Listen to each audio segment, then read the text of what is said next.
राम जी को समस्या क्या? प्रभु बोले सुनिए भाई कि था यही उचित मैं खुद जाता, लेकिन मुझको लाचारी है। राम जी लंका क्यों नहीं जा सकते? प्रभु बोले सुनिए भाई कि 14 वर्षों के लिए पिता बचनों का बंधन भारी है।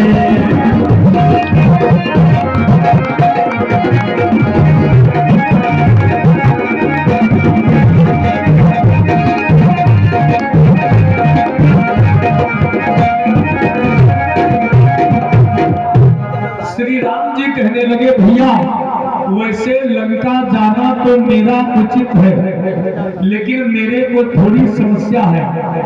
पिताजी के आदेशानुसार 14 वर्ष तक हम किसी गांव में नहीं जा सकते, ये समस्या है।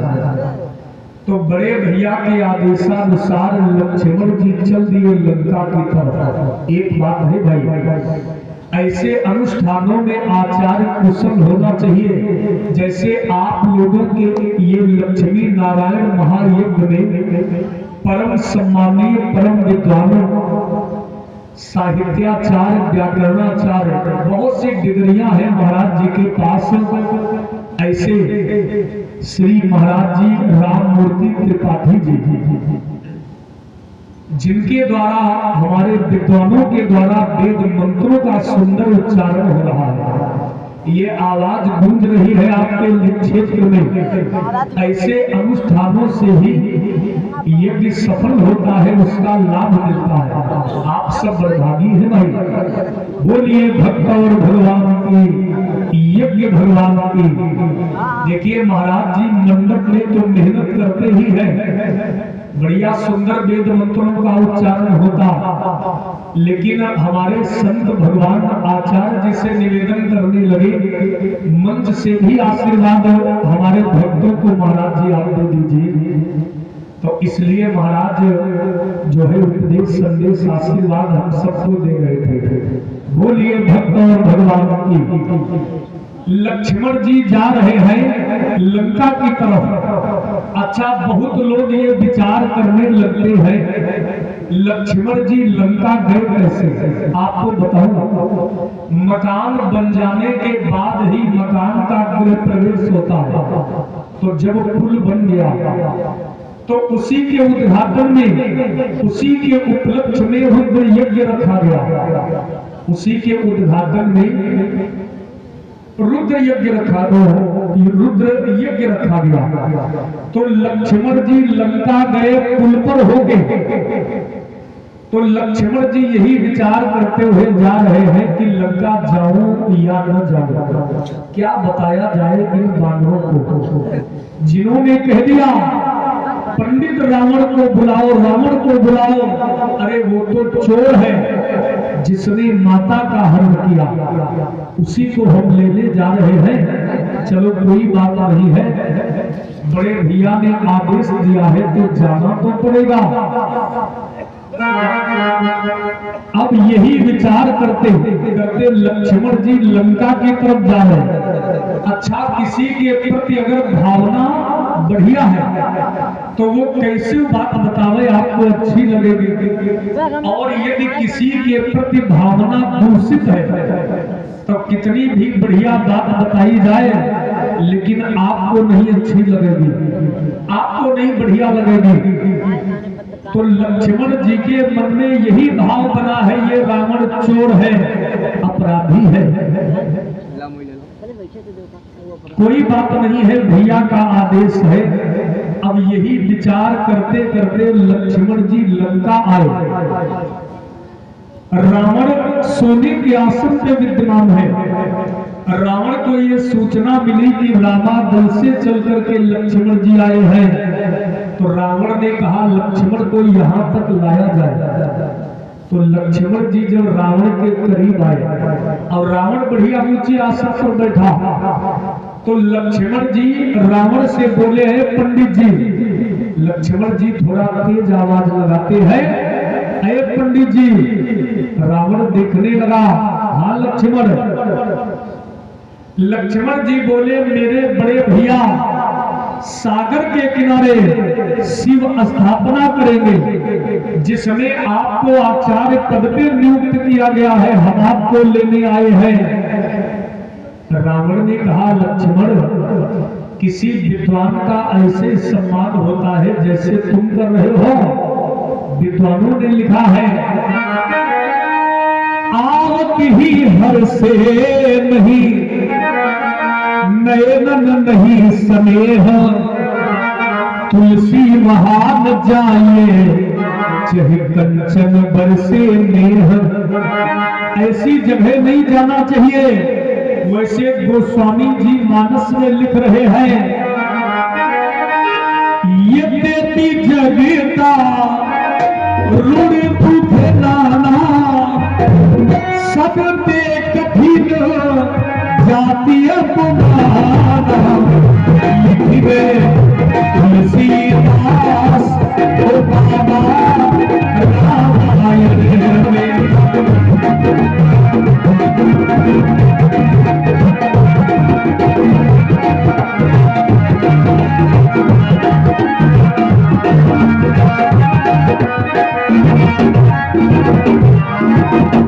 भाई, अपमान किसी का नहीं करना चाहिए। रावण ने कहा, लक्ष्मण, जब तुमने मेरे घर में मेरा अपमान कर दिया, तो जब तुम्हारे यहाँ चलूंगा तब तो पता नहीं क्या करोगे।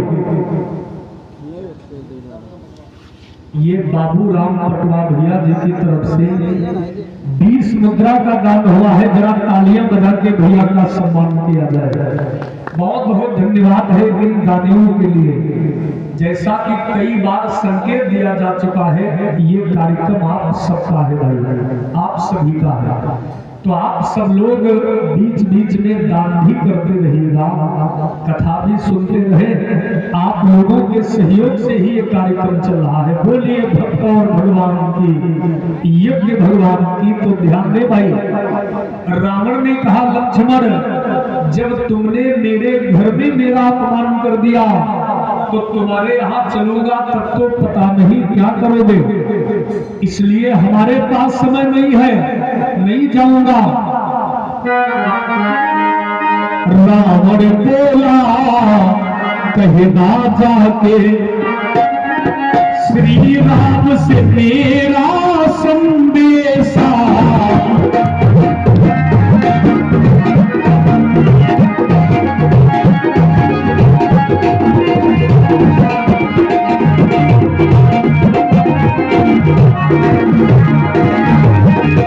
रावण बोला, कहना जाके श्री राम से मेरा संदेशा, जिस जगह मिले सम्मान नहीं, उस जगह भला जाना पैसा।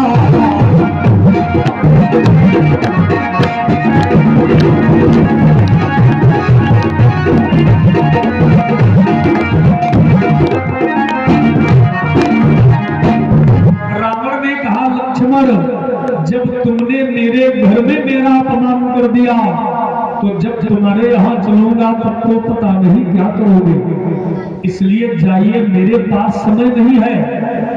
लक्ष्मण जी विचार कर रहे, फिर खुशामद भी नहीं करूंगा। अरे ये रावण चोर है, जिसने माता का हरण किया। अब उससे ये निवेदन नहीं करना है, ये नहीं कहना है कि जरूर चलो। अब लक्ष्मण जी तुरंत ही वापस लौटे। भगवान श्री राम जी रामा दल में रास्ता देख रहे हैं।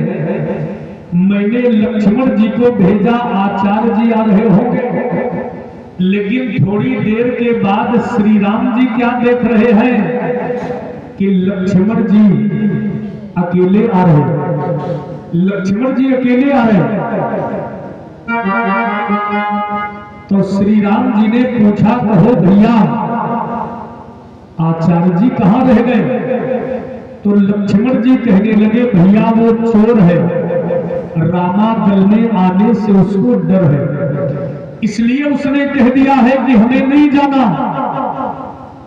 तो श्री राम जी को समझने में देर नहीं लगी। राम जी ने कहा, लक्ष्मण, लंका जाकर के तुमने कोई भूल तो नहीं की? ऐसा तो नहीं भैया, तुमने आजोश में होश गवाया हो।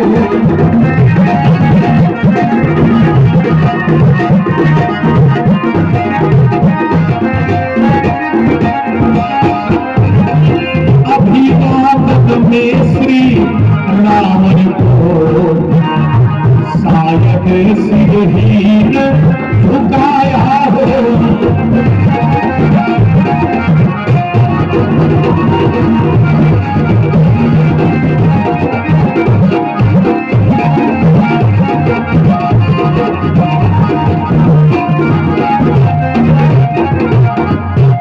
श्री राम जी कहने लगे, भाई लक्ष्मण, क्या तुमने लंका जाकर के आचार्य जी को प्रणाम किया था? प्रणाम करने से 4 चीजों की वृद्धि होती है। अभिवादनशीलस्य नित्यं वृद्धोऽपि सेविना चत्वारि तस्य वर्धन्ते आयुर्विद्या यशोबलम्। प्रणाम करने से 4 चीजों की वृद्धि होती है, आयु, विद्या, यश और बल। लेकिन अब तो पैर छूने से लोगों को बड़ा संकोच लगता है, बहुत डर लगता है। पहली बात तो पैर नहीं छूते, और अगर पैर छूएंगे तो मैंने देखा है परिया को छूकर माथे में लगाते हैं। परिया में होता है दलित देवता का वास, परिया नहीं स्पर्श करना चाहिए। वैसे जहां से हम आए हैं, जिला सीतापुर नैमिष धाम से, तो सीतापुर के पश्चिम जब आप बढ़ेंगे तो उधर अगर किसी को पैर छूना होता है तो दूर से कहेंगे महाराज 5 छोड़। अगर महाराज की गर्ज हो 5 छोड़, दूर से कहेंगे महाराज 5 छोड़। अरे ये कोई अभिवादन है? हम ये नहीं कहते आप रामचरितमानस को मानो, रामचरितमानस की मानो। मानस कहती क्या कि प्रातःकाल उठ गए रघुनाथ,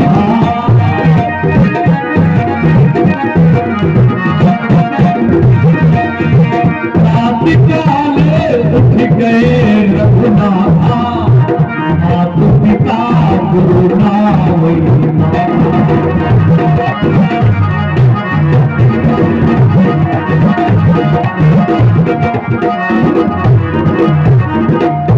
भगवान श्री राम जी का आदर्श चरित्र। सुबह सो के जागते हैं तो माता पिता गुरुदेव जी को प्रणाम करते हैं, ये हम लोग भी कर सकते हैं। रामचरितमानस यदि पढ़ते तो राम तुम्हें भी बनना होगा। चलो राम के पद चिन्हों पर अब इतिहास बदलना होगा। प्यारे, यदि कथा सुनते हो तो कुछ न कुछ जीवन में उतारा जाए, नहीं तो वो कथा नहीं वृथा हो जाती है जिसको सुनकर कुछ जीवन में न उतारा जाए। लेकिन इस चौपाई को हम लोगों ने बदल दिया है। प्रातः काल में सोई के जागे तो बीड़ी तुरंत दिगावन लागे या तमाकू तुरंत बनावन लागे। ये चौपाई ही बदल गई। शाम को बंदर रख लिया और सुबह आंख खुली बस उसी को उठा लिया। एक बात है भाई, पैर छूना बड़ा कम हो गया, बहुत कम हो गया। लोग नमस्कार करते हैं, नमस्कार भी ठीक है। नमस्कार का मतलब एक प्रकार से प्रणाम करना ही होता है। नमस्कार का मतलब एक प्रकार से प्रणाम करना, लेकिन नमस्कार भी कम हो गया। ये पता नहीं टाटा कहां से आ गया। लोग कहेंगे टाटा, अच्छा इससे क्या मिलने वाला है भाई? इससे नहीं मिलेगा कुछ। अच्छा, टाटा भी कम हो गया। लोग बाय बाय करने लगे, लेकिन इस समय बाय बाय भी कम है। ये पता नहीं हाय हाय ये किस देश का रोग अपने देश में आ गया। अब तो लोग कहते हैं हाय हाय। अरे इससे क्या मिलने वाला भाई? इससे कुछ नहीं मिलेगा। जिससे 4 चीजों की प्राप्ति होती है वो प्रणाम कैसे किया जाए, अंगूठे को स्पर्श करना चाहिए, क्योंकि संस्कारी ब्राह्मणों के अंगूठे में लक्ष्मी का वास होता है और परिया में दरिद्र देवता का वास, इसलिए अंगूठे को स्पर्श करना चाहिए। कभी किसी की परिया मत स्पर्श करना, अंगूठे को स्पर्श करिए, जिससे 4 चीजों की प्राप्ति होगी, आयु, विद्या, यश और बल। श्री राम जी कहने लगे, लक्ष्मण अरे ये तो तुमने बहुत बड़ी भूल कर दी, बहुत बड़ी गलती कर दी। उच्च कोटि का ब्राह्मण, अब जिसको तुमने प्रणाम नहीं किया, जाइए पुनः लंका जाओ और सुनो, इस बार आचार्य जी को प्रणाम करना और ये भी कह देना मेरे बड़े भैया श्री राम जी ने भी आपको प्रणाम किया है।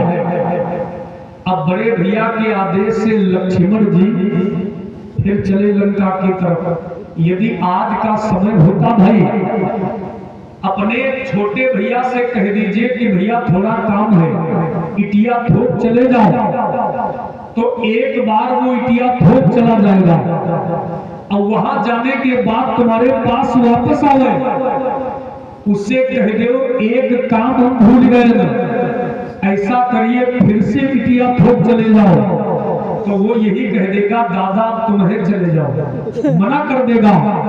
लेकिन आज के भ्रातृत्व प्रेम में तब में बहुत अंतर है। संसार किसका नाम लेता है? श्री राम जी का। अरे हम सब भगवान श्री राम जी के नाम का भजन करते हैं, लेकिन राम जी किसी का नाम लेते हैं। राम जी किसका नाम लेते हैं? वो कौन है? कि भरत सरिस को राम सने,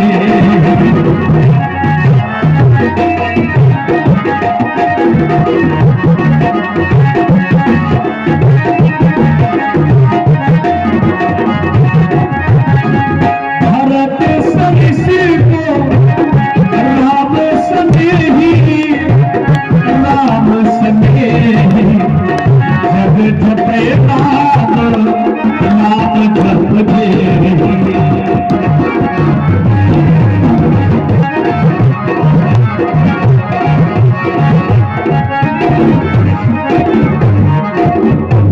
संसार नाम लेता है राम जी का, लेकिन राम जी नाम लेते हैं भैया भरत जी का।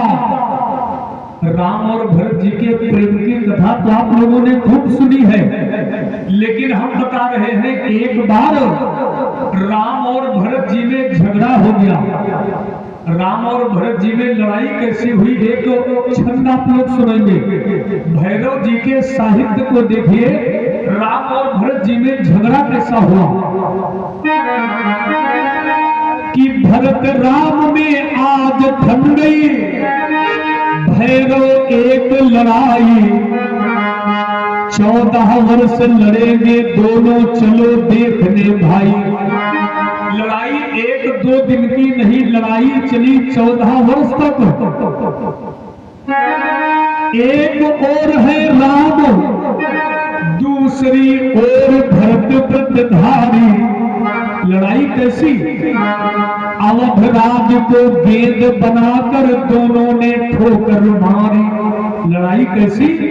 अयोध्या को गेंद बना लिया, उधर से अयोध्या के राज्य पर श्री राम जी ने ठोकर लगा दिया।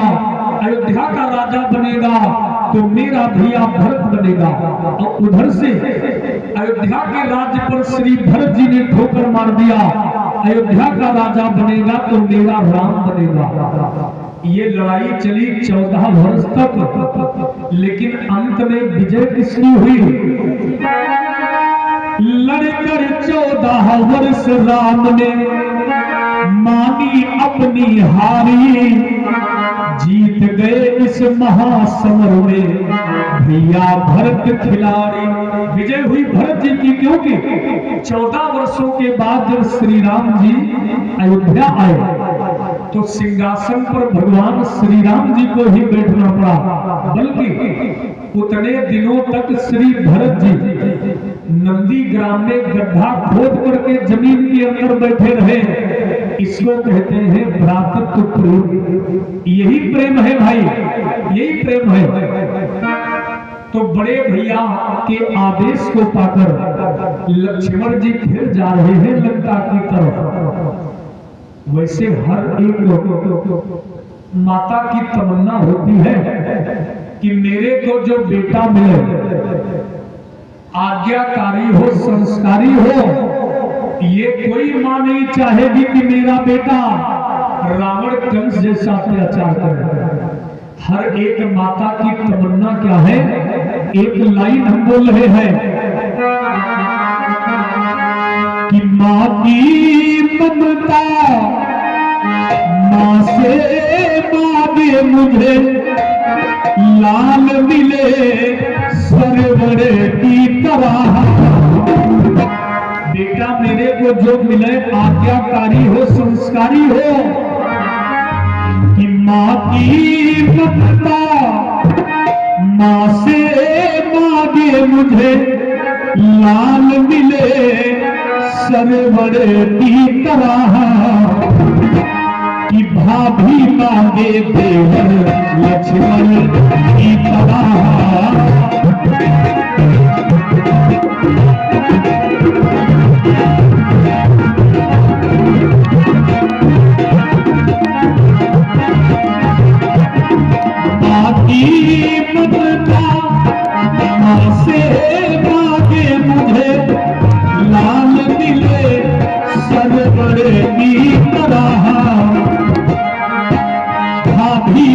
देवर लक्ष्मण की तरह।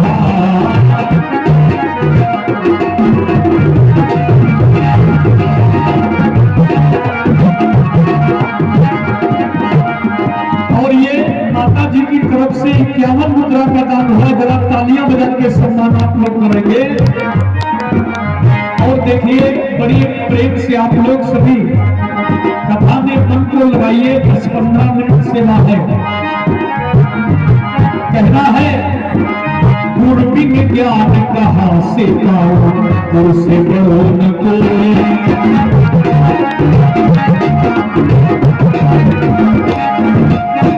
गुरु की उपमा दी गई है। गुरुर ब्रह्मा गुरुर विष्णु गुरुर देवो महेश्वरा, गुरुर साक्षात परब्रह्म तस्मै श्री गुरुवे नमः।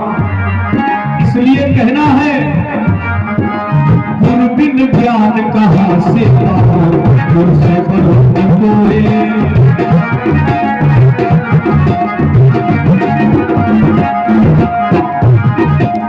जो गुरुवर का दान बढ़ाए सच्चा चेला होए।